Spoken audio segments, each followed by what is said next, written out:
What is up, guys? It is your boy Brian, and today we're here to review NXT TakeOver 36 with my boy, the Kingdom, aka Manny. Hey, what's up, guys? We're also going to be talking about the future of NXT, and hopefully we're going to a little bit talk about SummerSlam, about what our thoughts will be on.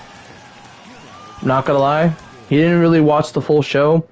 I sat through bad matches, so I have way more experience. But we're gonna talk about it anyway. That'll be at the end.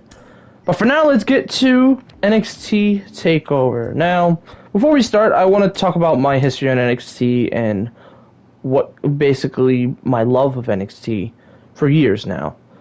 So it started way back in the day when a lot of my favorite free agents were coming into NXT. The year of the North American Championship born. And at this point, I was basically immersed with NXT at that point. When it was on an hour on the WWE Network with Aleister Black, Tommaso Ciampa in his prime, Johnny Gargano in his prime, and guys like that, that's when I was watching NXT and enjoying NXT. And they still had, even though I don't like him now, they still had Lars and stuff, who was a great big man. They had Velveteen Dream and guys like that. But that was the time that I actually respected Lars. You're like, oh yeah, this dude has a lot of potential to be an amazing big man, which I agree. But fortunately, we all know what happened. But basically, yeah, yes. But other those circumstances from now, back in the day, that's when I was watching NXT and I was absolutely enjoying matches. I even went to my first TakeOver, and it was one of my favorite experiences I've ever been to, because I've been to a lot of shows, and I've been to a live show in Madison Square Garden. I've been to shows in Nassau Coliseum. I've been to shows in Barclays Center. Like, I've been to big shows. I even went to a damn SummerSlam, which I would have never thought I went to, but I did. I went to a SummerSlam with this dude over here. I went to SummerSlam 2 years in a row. Yes, he invited me to SummerSlam, which I never thought he would get tickets. He got tickets. He had an extra ticket. He said, I want to give you a gift. Come with me to SummerSlam. I said, hell yes, I'll be there on that day. And that day I went, we bought pizza, we had all types of fun, we had fun at the arena, it was pyro, it was so much fun. It was so much fun. One of my favorite WWE pay-per-views watching live, other than TakeOver, was this show. Now, the best part for me in NXT, I had the opportunity before the Toronto match between Revival and DIY, I had the honor to watch the first one in New York, and that shit went 28 plus minutes, and that shit was fire. I'm like, yo, is this the tag team quality we getting on NXT? Okay, I like it. And then the Toronto match, and I'm like, holy shit, these two teams are the goats of the division. Like, these two are brilliant. Now, obviously, I still have FTR, aka Revival, in my love of them, because they're now in AEW and they're killing it in AEW. But back in the day when AEW didn't existed and I needed my pro wrestling fix, NXT was the place to go. NXT had the balls to bring back War Games. No one expected them to bring back War Games, and they did. For years now, they've had War Games. And those first few War Games, my God, they were some of the best stipulation matches I've ever seen in NXT. They were so good. And then you had the rivalry of Tommaso Ciampa and Johnny Gargano rising up from the occasion as well. One of the greatest NXT rivalries ever. Agreed. You could tell the blood between the two was there. But here we are. So, I've been a frequent NXT fan from that point. However, these days, it's tough for NXT. Ever since they've left the Full Sail and had to go to the Performance Center, it's been kind of weird for NXT, because they've bought new faces, guys like Karrion Kross and, like Bea Priestley and Saray and different people coming over, Taya Valkyrie. They've bought big free agent names over the pandemic era.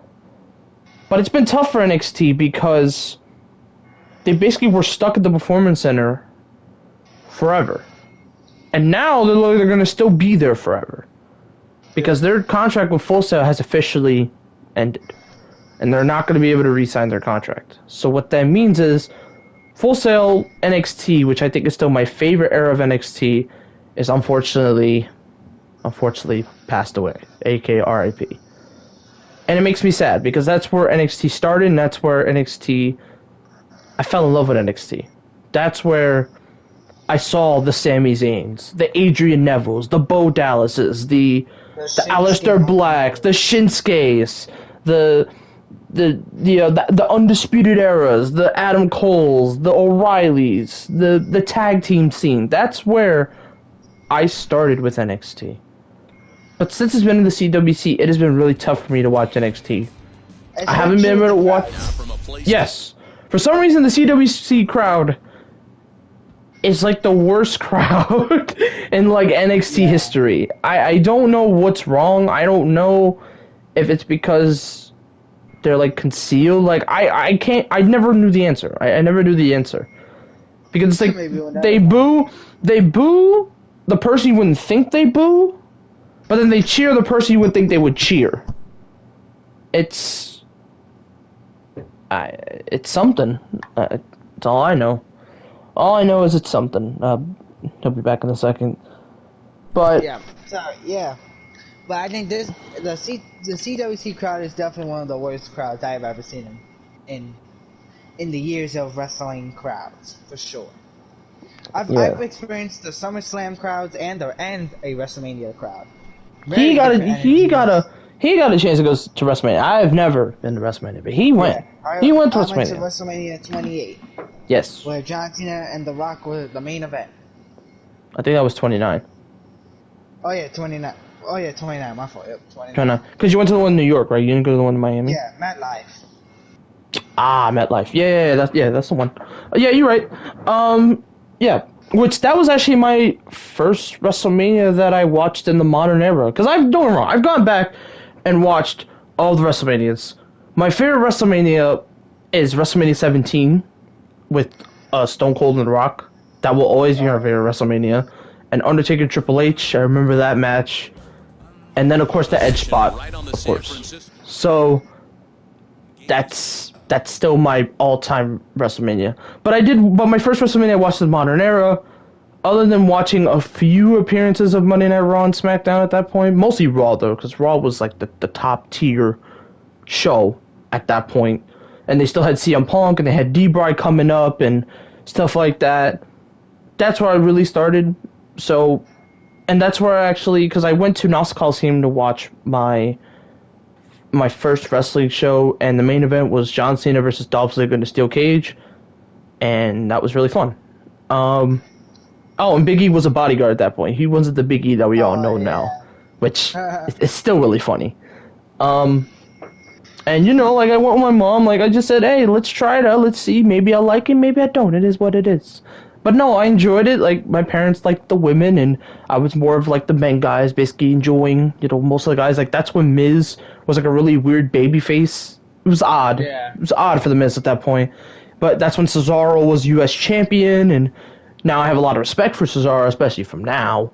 And yeah, that's where I fell in love, and I would always try to go to the MSG shows back in the day, like when the New Day were in town and Roman was still like a weird guy, and he kind of got cheered in MSG. I was there for that.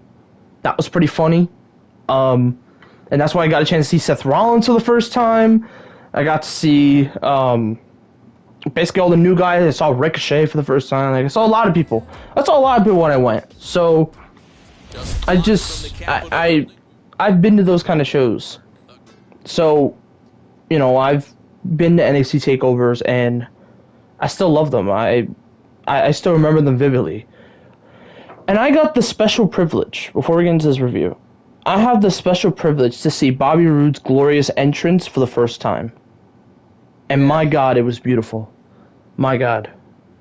It was one of the best entrances I've ever seen live in my life. Other than Aleister Black.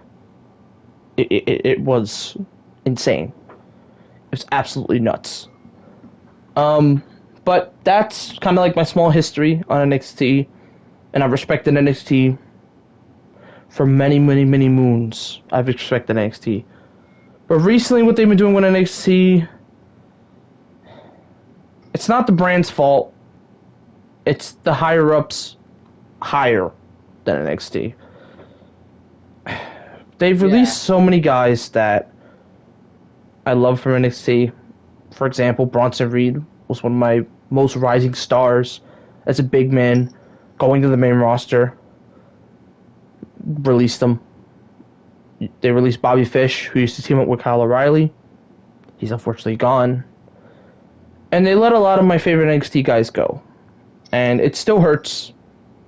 I'm getting through it, but it's going to be hard for NXT to recover after this great takeover.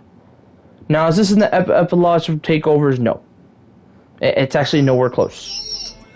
But I can't deny that it was a bad takeover, because it wasn't.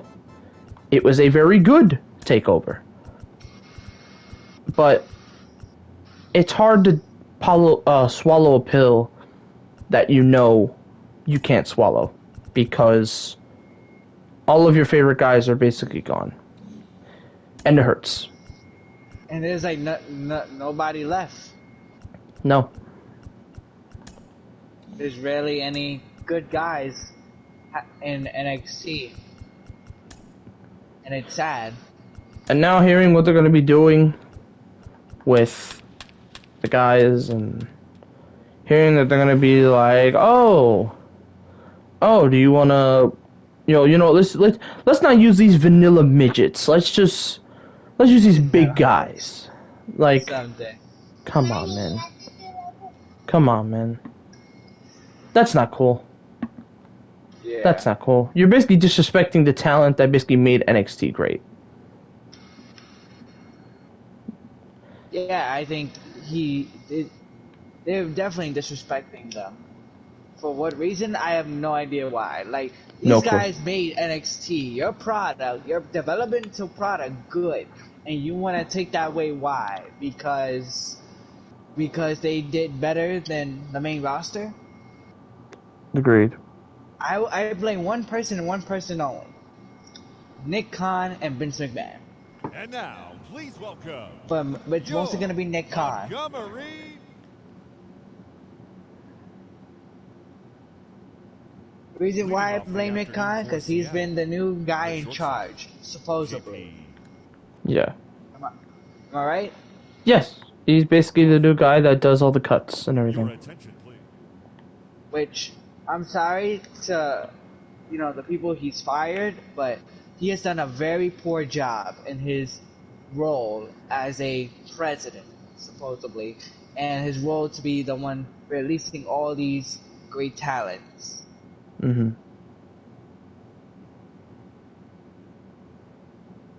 And he is the reason why why WWE, your product, Vince McMahon, is not going well.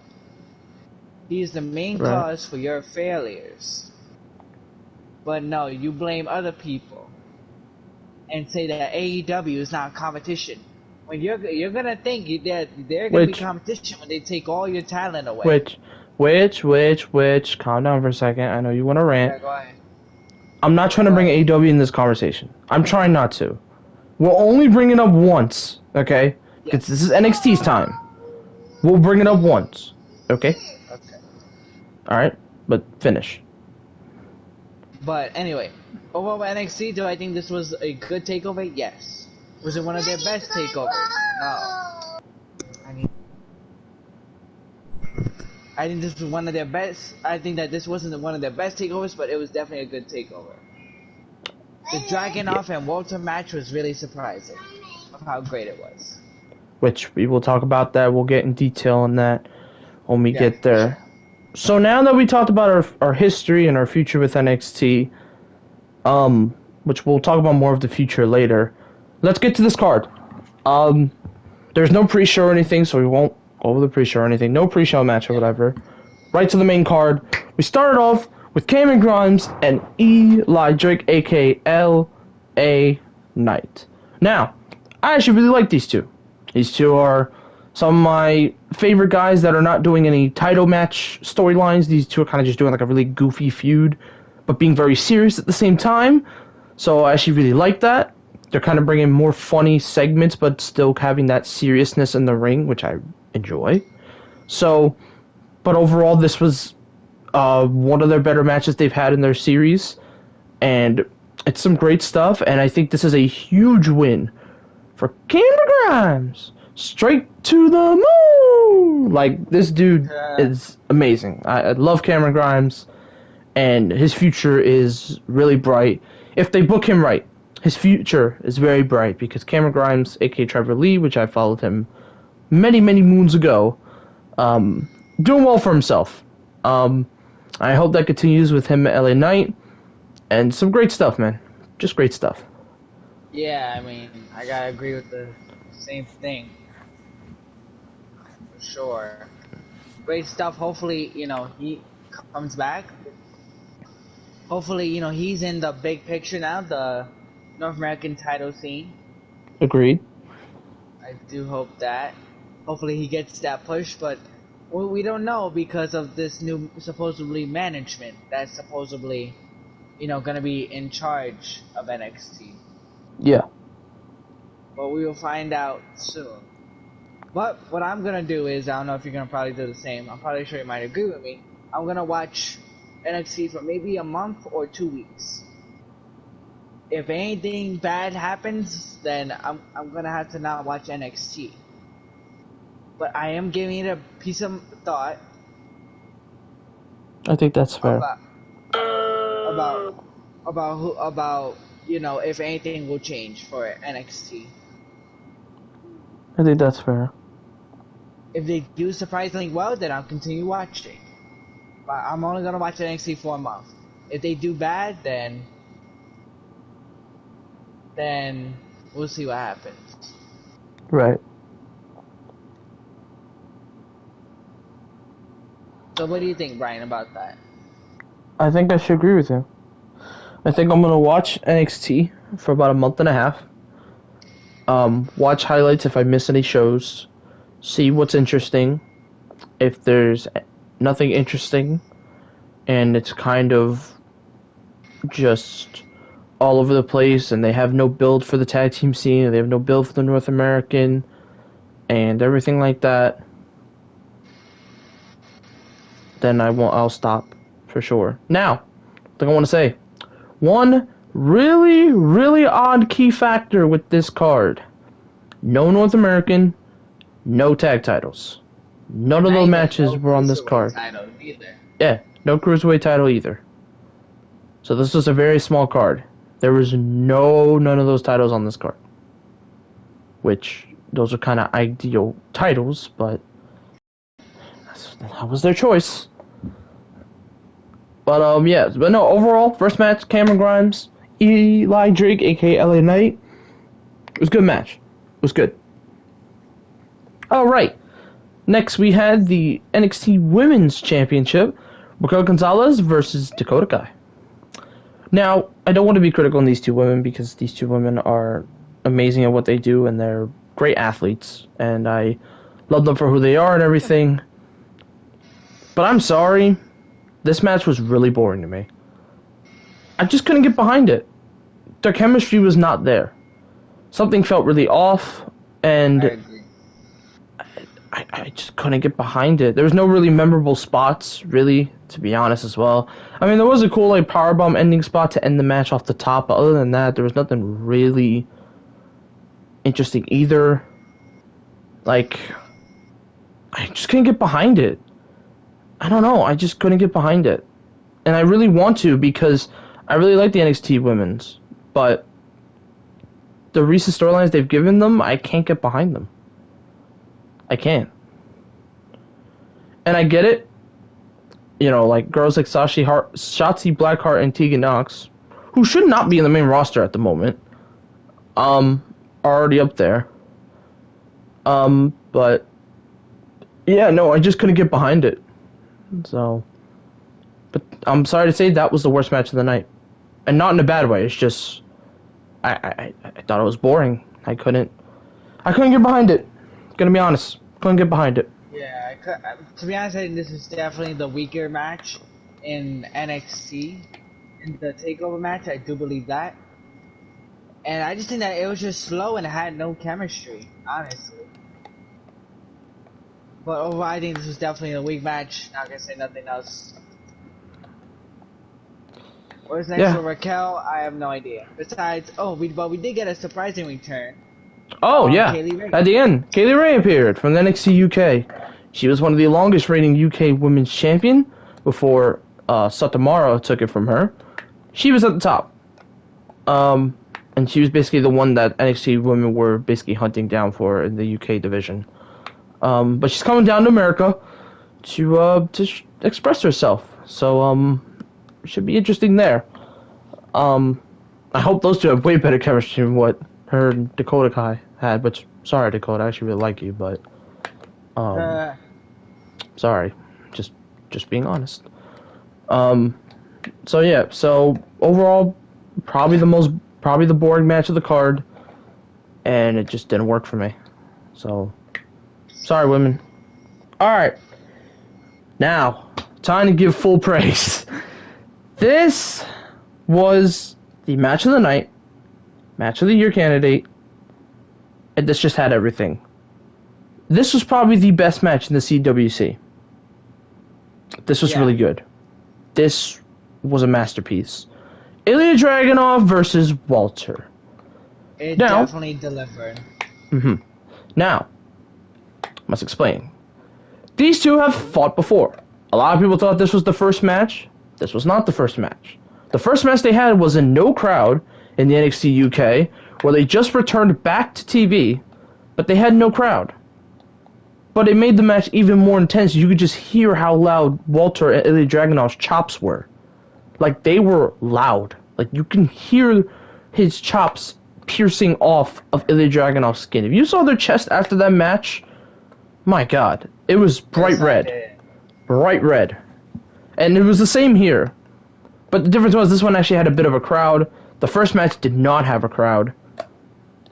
But the sequel, I like to call them, it fucking delivered. It absolutely delivered. This was the best match of the night. There's no arguments. Seeing how basically Ilyanov was basically countering Walter's like chops and just basically using his momentum was amazing. Him basically getting a lot of close falls was great as well. Same with Walter. And Ilyanov kicking out of the splash was crazy. I don't know how the hell he kicked out, but he did. And then surprisingly, Walter didn't get pinned. He got submitted. He got put into like this kind of chokehold sleeper hold, and he tapped out, which was really interesting. But like overall, this match was a banger. If you didn't like this match, then you don't like wrestling. Like, this shit was a banger. Like, literally, this was the match of the night. Like, bro, these two tore the house down. And I said it again, like we were talking on the phone. This is not only a sports entertainment match. This is a pro wrestling match. That is what you call a pro wrestling match. Screw all the other bullshit. Focus on the wrestling. That's what these two did. And it was magical. Like, I've never been so hyped for a CWC match in a long time. This was one of them. This was one of them. And you have no arguments for me. You have absolutely no arguments for me. Yeah, I agree. This was definitely the best match of the night. Both men delivered, and I am proud of them. I am too. Can't say nothing else besides that. I am too. And this is Ilya Dragunov's biggest win of his career so far in NXT. This is huge. To finally get the nightmare out of his head and to win that match. But the story was done so well. See, this is what I want for my championship feuds. Simple storylines. This was really simple. Walter coming back to fight Ilya Dragunov once again to try to be 2-0, while Ilya's trying to end his nightmare and get his win against Walter. Simple storyline. Not too complex, very easy to understand, and it makes sense. Key word. Sense. Common sense. This one makes common sense. And it worked. Because this match was absolutely brilliant. No arguments for me at all. No arguments. And I'm very excited for Ilya Dragunov as UK champ. I want to see where he goes. I honestly don't know who he fights yet, but whoever it is, I'm down. I don't care if it's in the UK, I don't care if it's in America. Whatever the case is, Ilya Dragunov's first title defense is going to be big. Get ready for a big celebration on Wednesday. Big celebration coming up. Indeed. For sure. I think this would definitely be a big celebration for mostly NXT UK more than NXT really. But we'll see. Yeah, I would say big celebration for Ilya in NXT UK. So far NXT UK is not a worry, but it could be a worry in the future if what I hear from this thing is true about combining NXT and UK. Mhm. So I'll see what happens. I'll see what happens with that. Yeah. But yeah. So now next match is the main event. Karrion Kross, Samoa Joe. Look, don't get me wrong. I really was very cool with this match. Going in, I was like, this is the match we need. I think this is going to be a great match to get Joe back in the ring, and Joe's going to win the NXT title and defeat an undefeated champion. But you would have thought they wouldn't fuck it up. You'd be wrong. They fucked it up. How, you say? Well, firstly, they had Karrion Kross on Raw when you already knew he was going to Raw. Strike number one. Why did they have him on Raw? Why is he there with the championship? He should not be there until he loses the championship.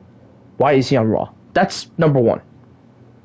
Number two, if you're going to have him on Raw, you should have just given him enhancement talent. You shouldn't have given him actual competition, slightly.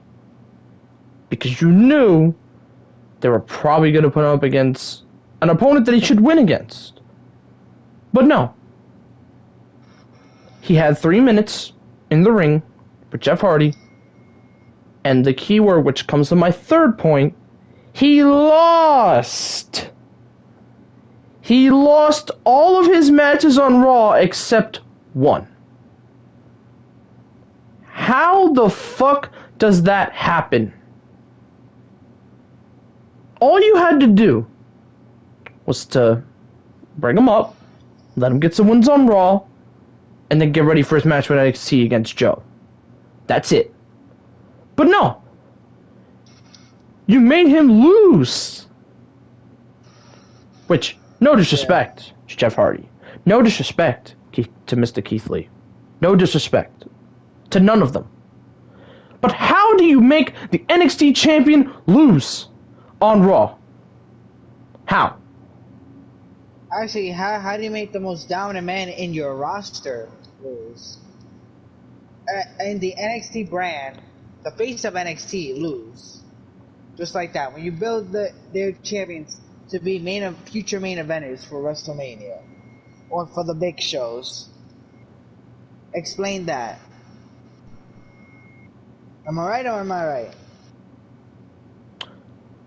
Probably not for the main event thing because Vince doesn't see anything on Karrion apparently. But for the part about them building him up, yes. I do agree.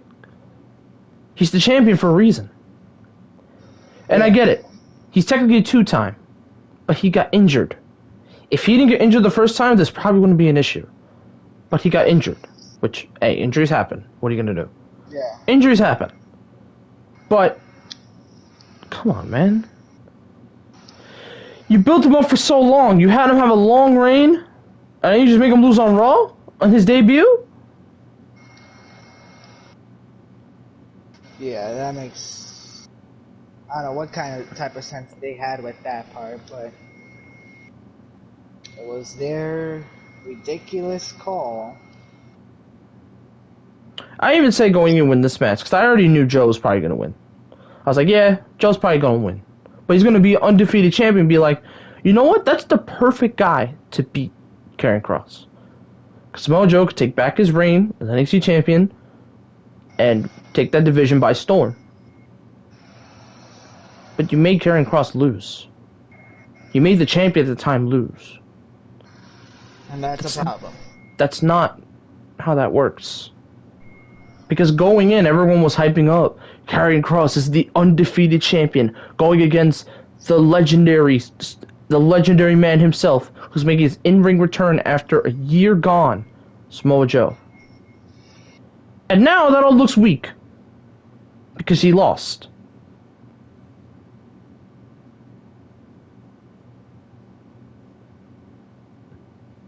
Yeah. Because I didn't even care. My friends clowned me, obviously, because Karrion lost. Fine. But you can at least say he had a streak of wins. And if Joe was going to be the one to dethrone, I ain't mad at it. Because I thought Joe was like, you know what? That's the perfect dude to take the title. But once again, like my point stands, you had him lose before his match.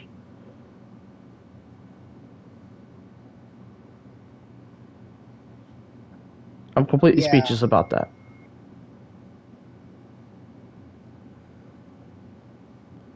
Oh, fun fact, on the same night, fucking Nikki Ash took the title. Just want to say that. Oh, God. Wait, I heard Charlotte won. No, I mean on Raw, when Karrion Kross lost, remember, she was the Money in the Bank champion. Oh, yeah. And she cashed in. And remember, I called you at 11 p.m. at night saying we need to talk. And we talked for about a good 10, 15 minutes. Yeah, now you remember. That's why I said fun fact. Even though it shouldn't be. So on to the match itself.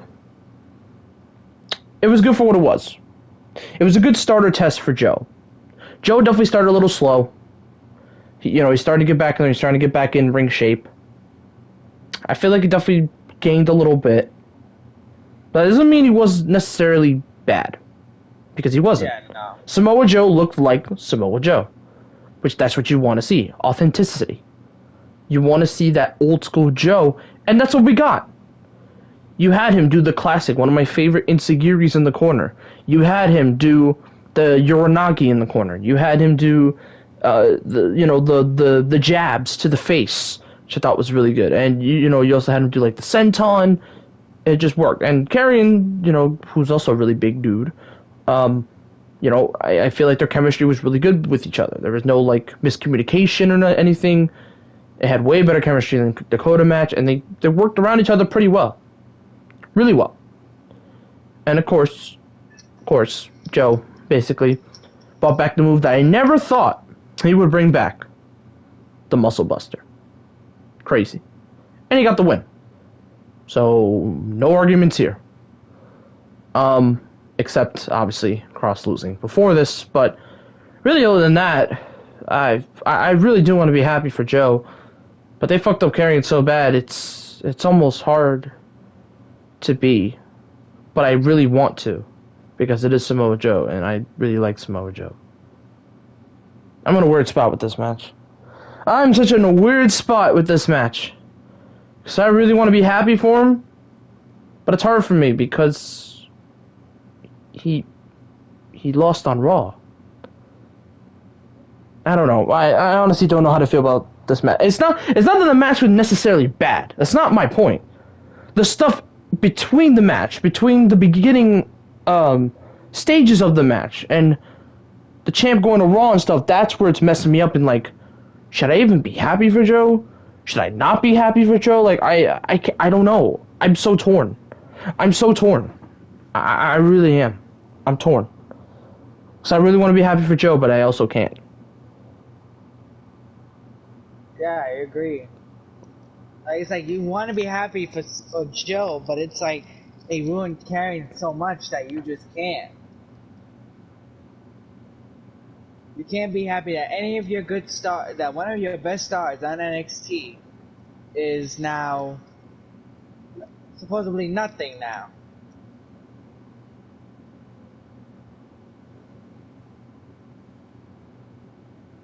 And it's disappointing. That I will say. Was a very disappointing outcome. Yeah.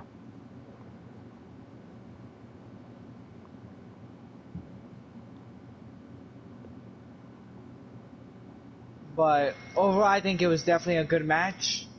And we'll see what happens with Joe next and who is the next challenger for Joe. Yeah. I agree. I agree, Bill. Alright, so now we're going to head to ratings, and we're going to talk about our future NXT, and then we'll talk about SummerSlam briefly. Firstly, I thought most of the matches, except a few, were really good. If I were to rank the 3 matches by ranking, which this time I'll just do it 1 through 5, I would give the Ilya Dragunov and Walter a 5. I would give Cameron Grimes and LA Knight a 4. I would give the women's match 3.5. And then the main event, I'll give it a 3.5 as well. Then for my top 3 matches, I would give Ilya Dragunov and Walter number 1. Number 2, and I know a lot of people might be very shocked, I'm going Cameron Grimes, Eli Drake, aka LA Knight. I just feel like the match was better than the Joe match. I don't know what it was. Yeah. It's just I liked it was a little more fast paced, and I enjoyed the story a little more. This one was more of felt a little slow in the beginning. So for me, yeah, I agree. I'm gonna go LA Knight and Cameron Grimes, and then Joe and Cross will bring up the rear. Then I would go, I'm trying to think. Then dead last I would go Dakota Kai and the other one, Raquel. Oh, I just remembered. We forgot about Cole. I forgot about Cole. Fuck. I forgot about O'Reilly. All right, we'll skip through it real quick. Kyle O'Reilly, Adam Cole. I'm also torn on this one because I liked the first 2 stipulations, but I did not like how they ended the steel cage one. I didn't like it. Yeah, I didn't like it neither. I'm like torn. So I want to give this match praise, but I also don't. I'm torn. Oh, and the Cole match, I'll still give that match. I'll give it a 4. I'll give it a 4. I think it deserves a 4. It's definitely not a 5 though. No way. It's a 4 though. It's a 4.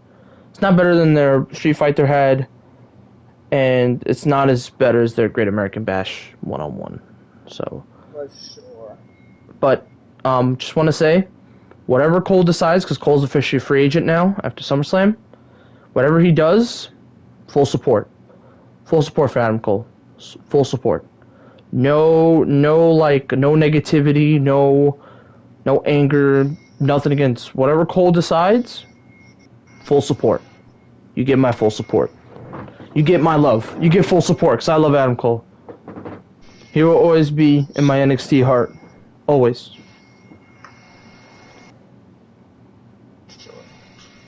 Indeed. Well, what do you think about the future of NXT and WWE so far? Well, let me rate the pay-per-view, which I'll give you a chance to rate too, and then we'll talk about the future. So, for me, yeah. So for overall, those are my top 3 matches. And then I'd put Cole and O'Reilly under the NXT title match, and then I'll put Dakota Kai and Raquel Gonzalez. And then, rating overall for NXT, with some of the, if there was no circumstances between the Joe match and the Karen Cross Joe match, that takeover would get a Probably an 8, I would say. Yeah, an 8. But due to the circumstances and how I thought Raquel and Dakota was very boring, and I didn't really like the Cole cage finish. I thought it felt rushed. I'll give it a 7 out of 10. I think a 7 is fair because the circumstances really kind of bummed it for me, and then also the Cole finish I was kind of indifferent about with the cage. But yeah, 7 out of 10 I think it's fair for the takeover.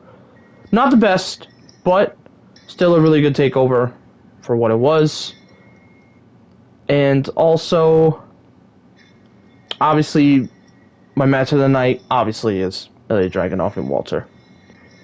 But yeah, you can do your rankings or whatever, and then we'll talk about the future. For me, I do believe that the match of the night was definitely Dragunov and Walter. It was a great match, brutal match, and it delivered. And it could have been my main event, personally. I agree. But the second match, LA Knight and Cameron Grimes, because I was really surprised on how that match was made and booked to be.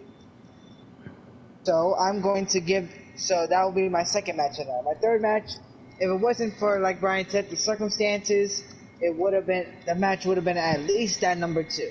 But it was not.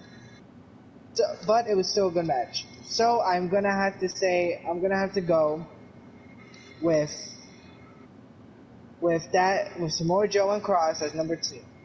Number 3, I would say the farewell Adam Cole versus O'Reilly match was number 3. Okay. Because of the way the steel cage ended, I did not like that part. So, which is why it's number 3 instead of number 2, or number 1. Okay. But it is what it is.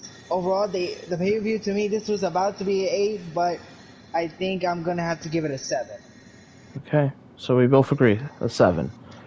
I definitely do agree. I think it was a 7 due to the circumstances and due to the Cole finish, and I also didn't really like Raquel and Dakota's match. But other than that, no, I thought it was a solid NXT, definitely. But yeah. So you can say a question now, like you were telling me before. My question is, what do you think about the future of NXT and of the WWE? The main roster, I mean. We'll start with NXT. Back in the day, I would have told you NXT has a very bright future. Because they did. They had a lot of great talent. They had a lot of stars that would be possible future champions if you booked them right. But I was also worried is because the main roster has not been very good to these NXT call-ups. At all. They have not treated them well. So I was like, well, what's going to change? Because nothing has changed. Really, like, the only one right now that's actually being booked decently for an NXT call-up is, like, Matt Riddle. Because him and Orton are actually a really popular tag team. Yeah, his reign has been decent on the roster, but hasn't been the best. But hopefully that'll change in the future.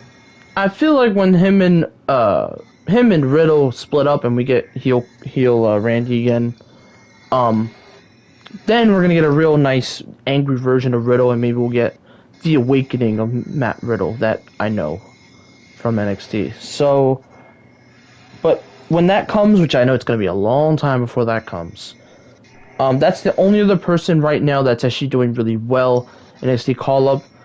Another example, Shotzi Blackheart and Knox. Those two are not doing anything, unfortunately. Tony Storm only had one match and hasn't been seen ever since. Yeah, that's questionable already. And yeah, but that's other than that, the future for NXT, I don't know how it goes forward, especially with new management and rumors of them wanting to go to bigger men instead of using midgets and small people, and you gotta be a certain way. You can't be a veteran either. I don't know. This is crazy. I don't know what the future is for NXT. I can't say it's bright. I can't say it's good. I can't say it has potential either. It's just I don't know. question marks. I don't know. I really don't. I don't know what the future holds. I don't. And this is a worrying sign for WWE that WWE needs to worry about and focus on. If you can't make your hardcore fans happy who have been watching wrestling for years, then what is your whole point? It's clear that WWE cares about nothing but money, which I think money is profitable in a company. But at the same time, I think it's also important, but at the same time, how are you going to make money if your fans aren't happy? If your fans stop buying your product, your merch? Like, explain that to me. And watching and going to the pay-per-views with tickets. Going to the pay-per-views. And especially going to the pay-per-views. How are you going to make money now? And by your talent being gone, how are you also going to make money? And also, how are you going to continue when NXT can't even leave the CWC? Yeah. Because the one thing that made TakeOver special is they went to different arenas where WWE would go. They'd be on Saturday, and then whatever pay-per-view, SummerSlam, Survivor Series, WrestleMania, whatever the show is, TakeOver would be on that Saturday, and it'd be the best show on the weekend. But they're not doing that anymore. They're just staying in the CWC, which is a massive mistake, I think. Because the CWC is the worst crowd, and it's just not a good look. It just seems out of place.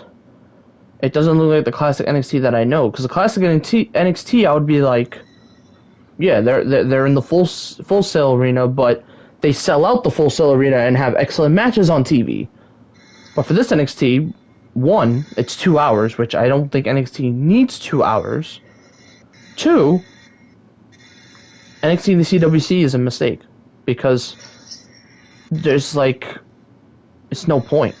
It's like, if they don't find a new place to go for NXT in the future, how are they going to sell more tickets? How are they going to try to sell out NXT crowds without going to big arenas? Because that's what they used to do. They used to sell out takeovers. I remember trying to fight to get tickets to get my takeover tickets. Like, I had to fight to get mine. Same with my AEW ones, but I had to fight to get mine. Yeah. I had to fight my internet to get my tickets. Like, when I used to go to takeovers, my site would crash. That's how people wanted NXT tickets. Well, the thing didn't happen with AEW. AEW actually got pretty smooth with mine. But for NXT, dude, my whole site crashed when I tried to get takeover tickets. That's how bad it was. That's how bad it was. So that's how you know people want takeover. But now that you have in the CWC, and I don't even know if that's like real fans or if that's like executives. I don't know. I can't tell. It just looks like the pandemic crowd, which sucks. Because NXT should not be that boring ass pandemic crowd that they had in the Performance Center for both SmackDown and Raw. It shouldn't be that. So that's another concern. Another concern is what are they going to do with all the veterans? You're just going to release them again? You already released Fish. You already released Kyle. You might release Kyle in the future. And Cole's now gone. Cole's about to get out of there. What you going to do with all the veterans? What, you're going to put them on the main roster and do nothing? You're going to bury them? You're going to punish them? What are you going to do? That's what they've done with their talent. They've buried their talent that has gone to NXT and all the other good companies. I get it. NXT, for the most part, is focusing on the future. I agree. But there's two different meanings to that. There's future in Future Star that is a free agent going possible main roster world champion future. That was back in the day.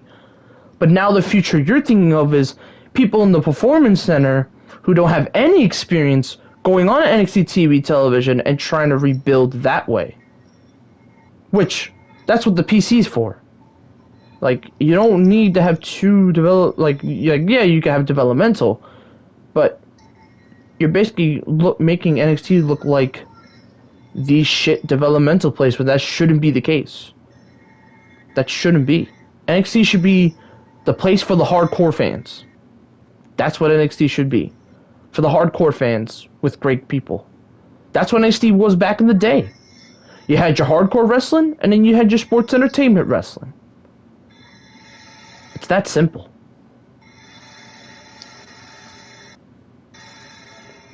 And it's sad that it's gone down this track.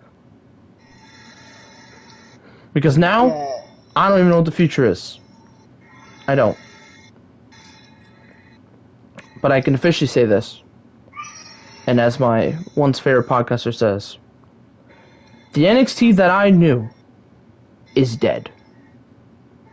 The NXT that I loved is dead. The NXT arena that was originally used is dead. Everything about NXT that I loved back in the day is officially dead. And I don't know if you can come back from it. Yeah, that's the big question. Can WWE come back from it? And it seems unlikely. But that's what it is, according to them. You end NXT like how you ended 205 Live. You're fucked. You're fucked if you end NXT. You're fucked. If you move NXT just to Peacock again, that's not gonna help. Because you're already tortured through 2 hours of NXT. Yeah, it's true. Facts.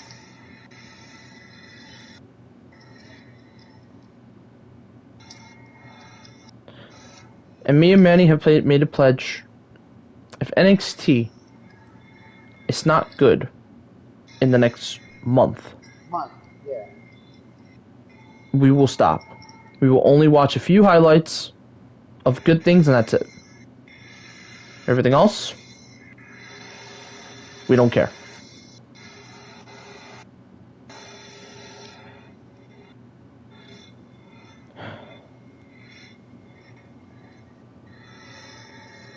Yeah, we will not care if NXT is messed up in the next month or a few weeks. Because right now, as me and Brian have already discussed, NXT is in jeopardy. And if this road continues, then WWE might be on that same road. So, I suggest that you make your decisions wisely, whoever is in charge of WWE management or whatever, or in charge of NXT now, currently. Couldn't agree Because more. if you mess up,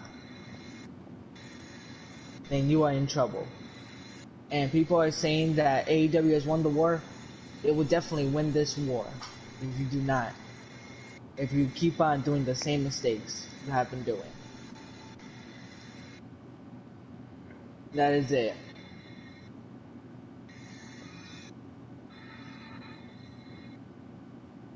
Any thoughts on the main roster?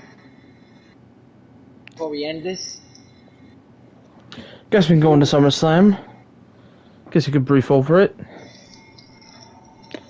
Oh, SummerSlam. What happened to you?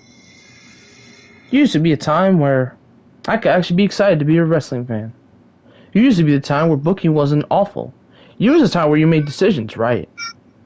You were the time that made me watch Brock Lesnar matches. You were the time that made me watch Raw after SummerSlam. These days, I can't even do that. Now, was this the worst SummerSlam of all time? No. No. Not by any means. No. I thought the return power was where it's at. But the way they booked the returns was the bad part. They said fuck you to the Mostly women's the women. division. Yeah. They said fuck you to the women's division. Firstly, Becky technically did not need to be on SmackDown. Now, is it the better brand for her? Yes. But Raw needs it way more. If I were to give you an 8-1 ranking on both divisions, SmackDown would get slight praise, while Raw gets absolutely shit on. Because you have a fucking comic book at that point as your champion. Now it's different. But it's not any better. It's not any better. It's bitch-ass Flair winning the title again.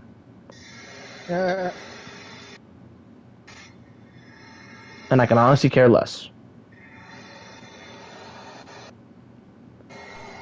And the reason I'm not shitting on Becky herself is because it's not her fault. It's not. I actually really love Becky Lynch. I actually enjoy watching her. It took you a while to get into her. You used to be anti-Becky, which I find hilarious. But things have changed. Yeah. Things have changed. But my point is, when I would watch Becky Lynch, I'd be okay with myself. Because I knew she could put out banger matches. Because I know she can. However, when she left, I said, you know what? This is going to be a great refresher for her. When she comes back, she's going to get the biggest reaction in the world. And she did. That was the loudest pop of the night. Other than Brock Lesnar. Yeah.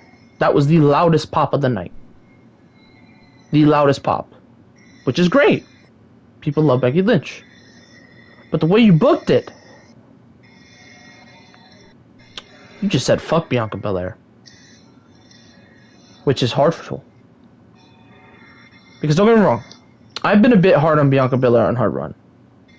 Because they haven't really given her much to do.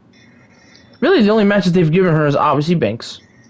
And they've also given her Bayley, which both their matches were really good. But other than those, she's had to fight Carmella a lot, which those matches like, eh. But other than that, Bianca's barely done anything with that title. But it's not necessarily her fault, because I really like Bianca Belair. It's the way they didn't have anyone ready for her. There was no competition for her. They had to reuse matches, which is also another bad thing.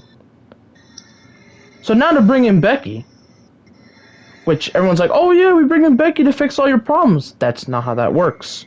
Because now, after Bianca's done, and Banks comes back, which I'm assuming she is, I don't know why she wasn't there, but whatever the case is, when she comes back, when Becky beats both of them, then who the fuck is next? Who's after Banks and Belair? There's no one else built. What, you gonna give me Becky and Carmella? I'm not gonna fucking deal with Carmella. What you gonna give me? What, Becky and fucking Zelina Vega? Like, no. No.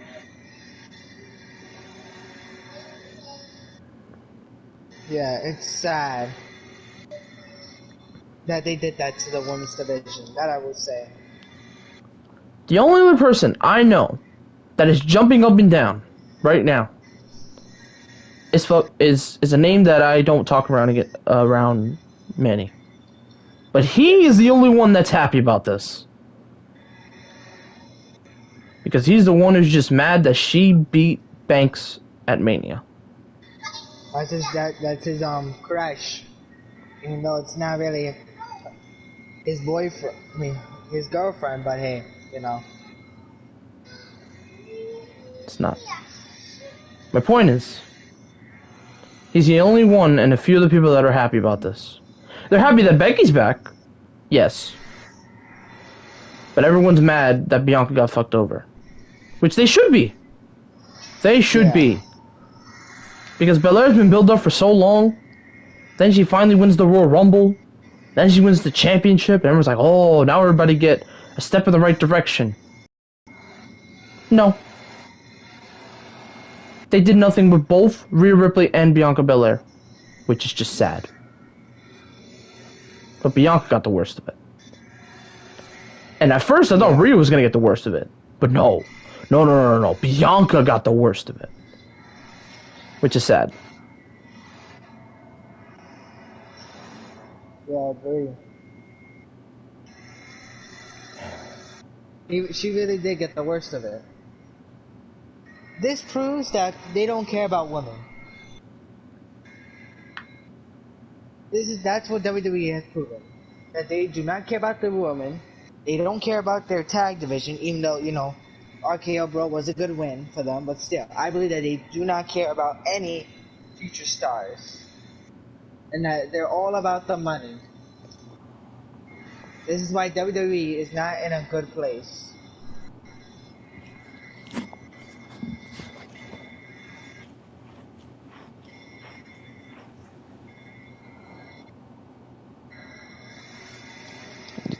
This is why WWE is not in a good place.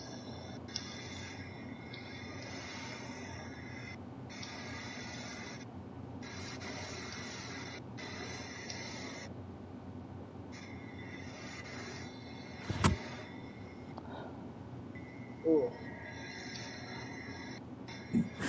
But yeah, I think this was definitely a good this wasn't really the best SummerSlam, but it was definitely memorable because of the returns.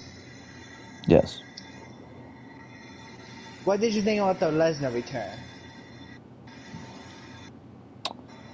Honestly, thought you could save that for WrestleMania. But Funny thing, I heard the rumor that it was supposed to be for WrestleMania. Not for see? this WrestleMania, next year. Yeah, next year. It's supposed to be. But they had no choice because of the CM Punk return. Yeah. That's why they did it. Because of Yeah. CM Punk returning. Yeah. Because, to me, I would have been like, alright, I think a good way to bring Brock back is for him to come back in the Rumble, be like entry 30, break the roof off the house, eliminate whoever's left, and there you go. Brock and Roman and Mania. There you go. There's your storyline there.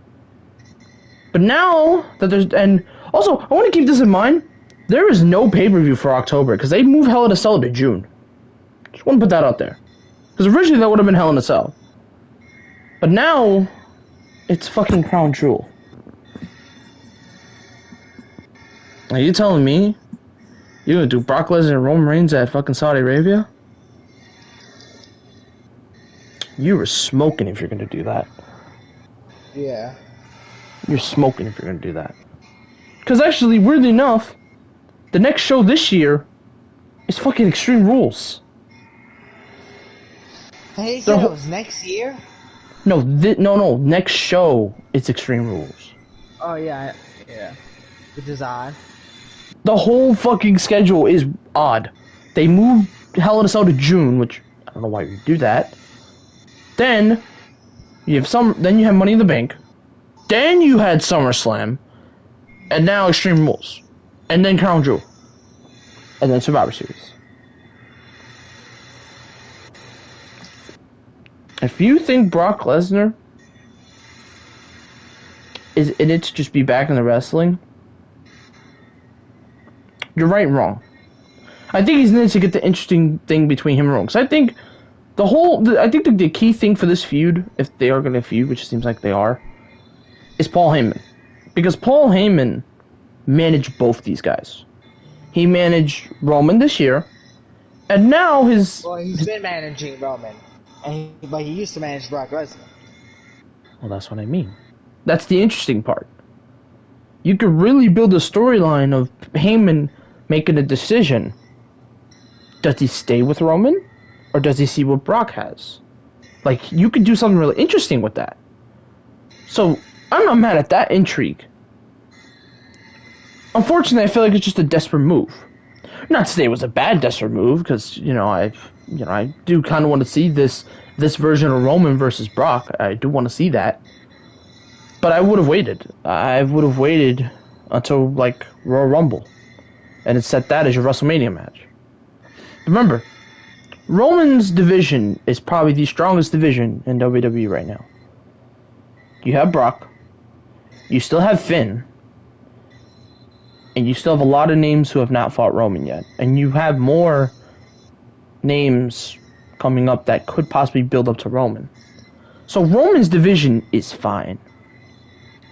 The division that I'm worried about is Bobby Lashley's division. Because he had to fight Bill Goldberg. And that match ended technically in a ref stoppage. Which I honestly thought was the right move. But now it seems like they're building towards a rematch, and I don't want that. Because Goldberg is immobile, he's slow, he sucks, and he should never be near a wrestling ring ever again.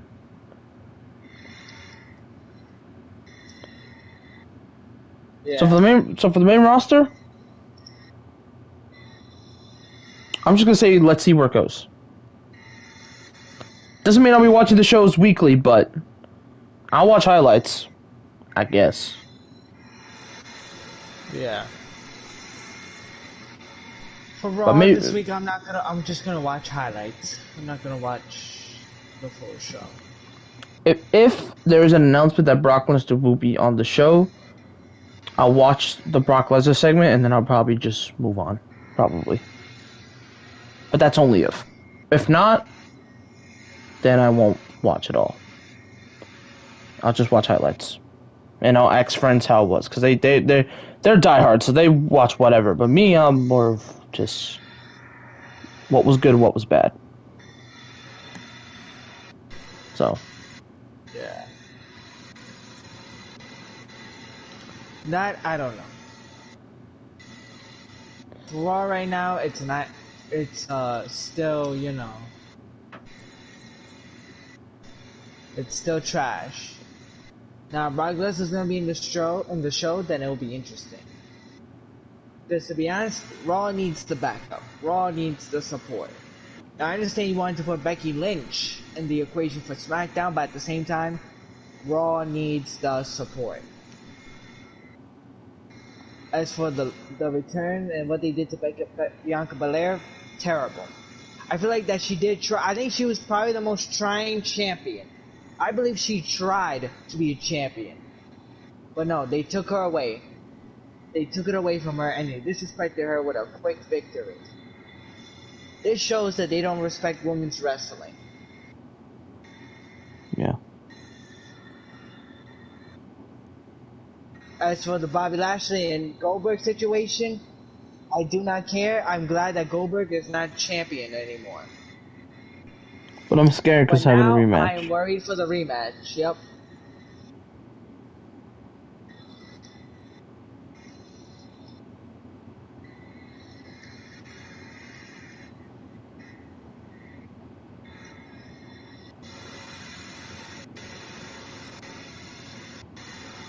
But yeah, this I don't know.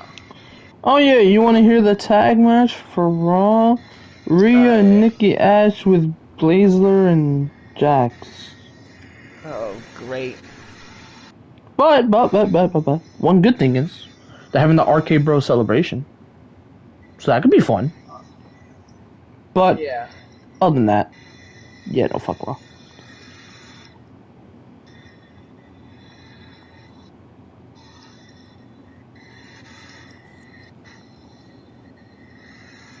I agree with that. That it could be a little fun and entertaining.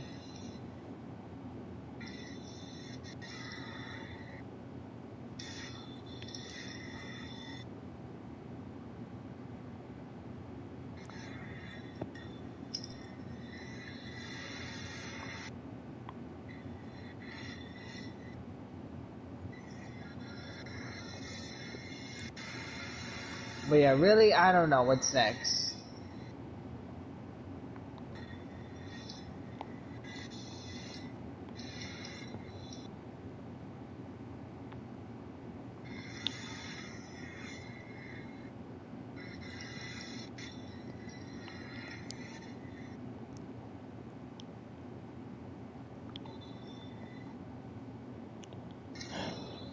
All right. Yes, yeah, I don't know what's next for him.